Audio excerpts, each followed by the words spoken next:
नमस्कार। देखिए, भारत का संविधान ये सिर्फ एक कानून की किताब नहीं है, ये तो हमारे देश की आत्मा है। पर सवाल यह है कि इस आत्मा को गढ़ा किसने? आज हम मिलेंगे उन्हीं महान लोगों से, उन्हीं शख्सियतों से, जिन्होंने हमारे संविधान को ये आकार दिया। तो चलिए शुरू करते हैं। सर, तो क्या आज हम भारतीय संविधान के जो राष्ट्रीय व्यक्तित्व हैं, उनके बारे में पढ़ने वाले? हाँ, बिल्कुल। आज हम उन्हीं महान लोगों के बारे में जानेंगे जिनके बिना भारतीय संविधान की कल्पना तक नहीं की जा सकती थी। और एक बात याद रखिए, ये टॉपिक हर कॉम्पिटिटिव एग्जाम के लिए, जिसे कहते हैं ना, नींव का पत्थर है, तो बहुत ध्यान से समझना है। तो आज का हमारा सफर कैसा रहेगा, उसका रोड मैप देख लेते हैं। सबसे पहले हम बात करेंगे संविधान के मेन आर्किटेक्ट्स की। फिर हम जानेंगे उन हीरोज के बारे में जो पर्दे के पीछे थे, पर जिनका काम बहुत बड़ा था। इसके बाद असेंबली के जो दूसरे पिलर्स थे, उन पर भी एक नजर डालेंगे। और आखिर में एग्जाम के लिए एक सुपर रिवीजन करेंगे, ताकि एक एक फैक्ट दिमाग में छप जाए। चलिए, तो शुरू करते हैं हमारे सबसे पहले और सबसे जरूरी हिस्से से, संविधान के मुख्य वास्तुकार। ये वो चार बड़े नाम हैं, वो दिग्गज जिनके आइडियाज, जिनकी डिबेट्स और जिनकी लीडरशिप ने हमारे देश के डेमोक्रेटिक फ्यूचर की बुनियाद रखी। तो जब भी हम इंडियन कॉन्स्टिट्यूशन की बात करते हैं, एक नाम है जो सबसे पहले जहन में आता है।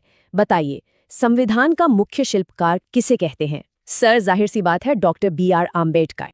बिल्कुल सही। अब देखिए, डॉक्टर अंबेडकर के रोल को समझने के लिए ये पॉइंट्स बहुत जरूरी हैं। वो थे ड्राफ्टिंग कमेटी, यानी प्रारूप समिति के चेयरमैन। ये वो कमेटी थी जिसके ऊपर संविधान का पूरा ड्राफ्ट लिखने की जिम्मेदारी थी। और हाँ, इसकी बनने की तारीख ये एग्जाम में आती है, 29 अगस्त 1947। इसे अच्छे से याद कर लीजिए। साथ ही वो भारत के पहले कानून मंत्री भी थे। उन्होंने सोशल जस्टिस, इक्वालिटी और खासकर फंडामेंटल राइट्स को संविधान का दिल बनाया। चलिए फटाफट चेक करते हैं कि कितना याद हुआ। एक रैपिड MCQ आपकी स्क्रीन पर। ड्राफ्टिंग कमेटी के चेयरमैन कौन थे? क्या लगता है? और सही जवाब है ऑप्शन सी, अंबेडकर। बहुत बढ़िया। अच्छा, अगर डॉक्टर अंबेडकर ड्राफ्ट बनाने वाली टीम के कैप्टन थे, तो पूरी असेंबली की मीटिंग्स को कौन लीड कर रहा था? वो कौन थे जो पूरी सभा की अध्यक्षता कर रहे थे? वो थे डॉक्टर राजेंद्र प्रसाद। यहाँ एक चीज में कंफ्यूज बिल्कुल नहीं होना है। डॉक्टर अंबेडकर थे ड्राफ्टिंग कमेटी के प्रेसिडेंट, लेकिन पूरी की पूरी कॉन्स्टिट्यूएंट असेंबली के परमानेंट प्रेसिडेंट थे डॉक्टर राजेंद्र प्रसाद। यही आगे चलकर भारत के पहले राष्ट्रपति भी बने। और हाँ, 26 नवंबर 1949 को संविधान पर आखिरी दस्तखत करके इसे इन्होंने ही अपनाया था। तो फिर एक सवाल, और इसमें कोई गलती नहीं होनी चाहिए। बताइए, कॉन्स्टिट्यूएंट असेंबली के परमानेंट प्रेसिडेंट कौन थे? Sir, doctor Rajendra Prasad. शाबाश, यही क्लैरिटी चाहिए एग्जाम के लिए। चलिए, अब बात करते हैं उस शख्स की जिसने हमारे संविधान को उसकी आत्मा, उसका विजन दिया। हमारे अगले आर्किटेक्ट हैं पंडित जवाहरलाल नेहरू, और उनका सबसे बड़ा कंट्रीब्यूशन था हमारे संविधान की प्रस्तावना, यानी प्रीएम्बल की नींव डालना। सर, एक सवाल है, ये जो हमारी प्रस्तावना है, जो पूरे संविधान का निचोड़ है, इसका आइडिया आया कहाँ से? इसका बेसिस क्या था? बहुत ही बढ़िया सवाल। इसका बेसिस था उद्देश्य प्रस्ताव, जिसे अंग्रेजी में कहते हैं ऑब्जेक्टिव्स रेजोल्यूशन। इसे जवाहरलाल नेहरू ने 13 दिसंबर 1946 को असेंबली में रखा था। इसमें उन्होंने बताया था कि हम कैसा आज़ाद भारत बनाना चाहते हैं, और यही प्रस्ताव आगे चलकर थोड़े बहुत बदलावों के साथ हमारा प्रीएम्बल बन गया। अब हम बात करेंगे उस लौह पुरुष की, जो एक ही समय में दो बहुत बड़े काम कर रहे थे।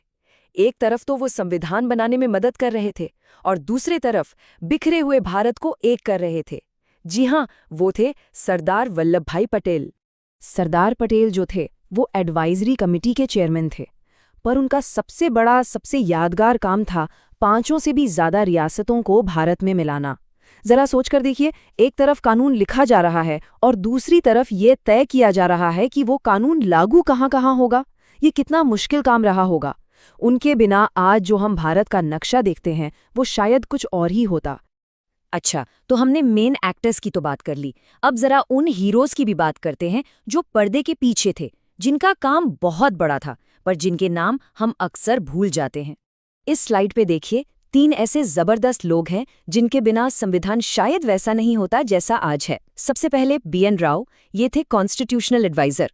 सोचिए, इन्होंने दुनिया के 60 से ज्यादा देशों के संविधान को पढ़ा और फिर भारत के लिए पहला रफ ड्राफ्ट तैयार किया। दूसरे हैं प्रेम बिहारी नारायण रायजादा। ये वो महान कैलीग्राफर थे जिन्होंने पूरे संविधान को अपनी खूबसूरत हैंडराइटिंग में इटैलिक स्टाइल में लिखा। और तीसरे हैं नंदलाल बोस, वो महान आर्टिस्ट जिन्होंने संविधान के हर पन्ने को अपनी कला से सजाया, उसे जीवंत बना दिया।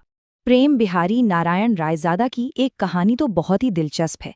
जब नेहरू जी ने उनसे पूछा कि वो इस काम के लिए कितनी फीस लेंगे, तो पता है उन्होंने क्या कहा? उन्होंने कहा, मुझे एक भी पैसा नहीं चाहिए, मेरी बस एक शर्त है कि संविधान के हर पन्ने पर मेरा नाम होगा और आखिरी पन्ने पर मेरे नाम के साथ मेरे दादाजी का नाम भी होगा। क्या कमाल का समर्पण था अपनी कला के लिए। चलिए अब आगे बढ़ते हैं और बात करते हैं असेंबली के कुछ और पिलर्स की। देखिए, कोई भी बड़ी इमारत सिर्फ 4 खंभों पर खड़ी नहीं हो सकती, उसे कई और मजबूत पिलर्स का सहारा चाहिए होता है। ये वही लोग थे। इस टेबल पर एक नज़र डालिए। ये कुछ और बहुत ज़रूरी नाम हैं, जैसे सच्चिदानंद सिन्हा। ये सबसे सीनियर मेंबर थे, इसलिए इन्हें असेंबली का पहला टेम्पररी प्रेसिडेंट बनाया गया। फिर थे H.C. मुखर्जी, जो वाइस प्रेसिडेंट थे, और अल्लादी कृष्णा स्वामी अय्यर जैसे कानून के बड़े बड़े जानकार भी थे, जो ड्राफ्टिंग कमेटी में डॉक्टर अंबेडकर की मदद कर रहे थे। इन सब ने मिलकर संविधान की बुनियाद को और मजबूत किया। और अब वो सेक्शन जिसका सबको इंतजार रहता है, एग्जाम के लिए सुपर रिविजन। यहाँ हम सब कुछ बिजली की रफ्तार से दोहराएंगे ताकि एग्जाम हॉल में कुछ भी ना भूलें। तैयार हैं? चलिए, तारीखें एकदम फटाफट। संविधान सभा कब बनी? 1946 में कैबिनेट मिशन प्लान के तहत। पहली मीटिंग कब हुई? 9 दिसंबर 1946। संविधान को अडॉप्ट कब किया गया? 26 नवंबर 1949। और पूरी तरह से लागू कब हुआ? 26 जनवरी 1950। बहुत अच्छे। और अब फाइनल रैपिड फायर, जल्दी से जवाब देना है। ड्राफ्टिंग कमेटी कब बनी? 29 अगस्त 1947। ऑब्जेक्टिव्स रेजोल्यूशन किसने पेश किया? पंडित जवाहरलाल नेहरू।